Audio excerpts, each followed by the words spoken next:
Okay, so what we're doing is we go through the hole, pull up a loop, go through the next hole, and pull up the loop. And then pull all through 3 loops and then chain 1. So, through the hole, pull up a loop, pull up a loop, 3 holes and chain 1. I'm pretty sure that's what we're doing. So these are the 2 that I did and the ones that are there before. Now I probably have the wrong hook and the wrong gauge, so you might have to play around with it a little bit to make sure that it gets to the right hook and the right gauge. But that's what I am seeing as the pattern. Oops, pull up a loop, pull up a loop, pull through 3 loops, and that. Now, there is one thing that I was going to tell you. On this second one, you could just do it, and it looks like it might be done this way. Put it through the top loops of the crochet of the stitch instead of through the hole. I personally like through the hole, and I can't tell what your grandma did. It looks like she did, or your mom, I'm sorry. It looks like your mom did both ways. Sometimes she, let me do that again. Sometimes, oops. On this time, sometimes she just went through one of the crochet loops, like the front loops, but sometimes she did both of the loops. And so that's why I'm just doing it through the hole. I hope that makes sense. Text me if it doesn't, and then make sure to don't forget that chain. The chain is what keeps the pattern the same. I don't know, do you know how to switch colors? Because this variegated color is almost gone. So I didn't know if you wanted me, how much you wanted me to stitch, but I don't want to do too much of the stitching because it's your blanket. And so anyways, I won't do much stitching, but if you need help changing from one yarn to the other, yeah, see, look, this is all you've got is this much on this variegated color.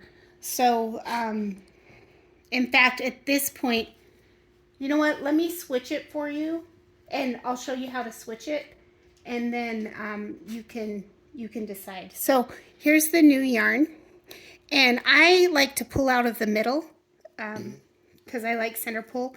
Now I am leaving this really long so that you can wrap it into the other. What you do is you stitch it in and put the ends in. So I'm going to leave it long so that way it's probably more secure.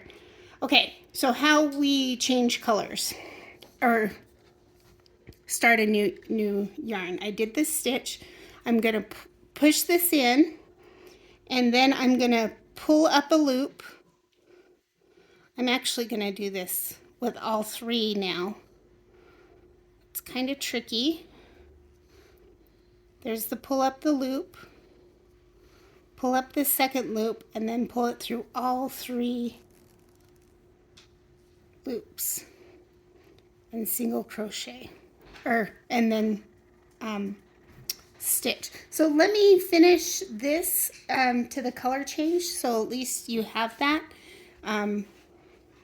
there, and then you can decide if you want to undo my parts, you can. So this tail, I'm just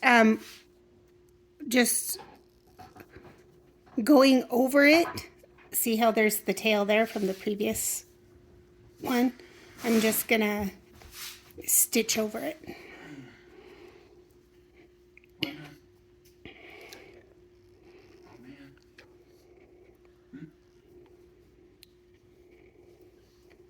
Pull up a loop, pull up a loop, and I think we got all 3.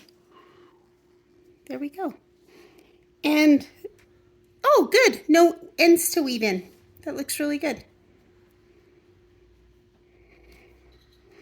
And I'll do a couple more stitches just to get it anchored.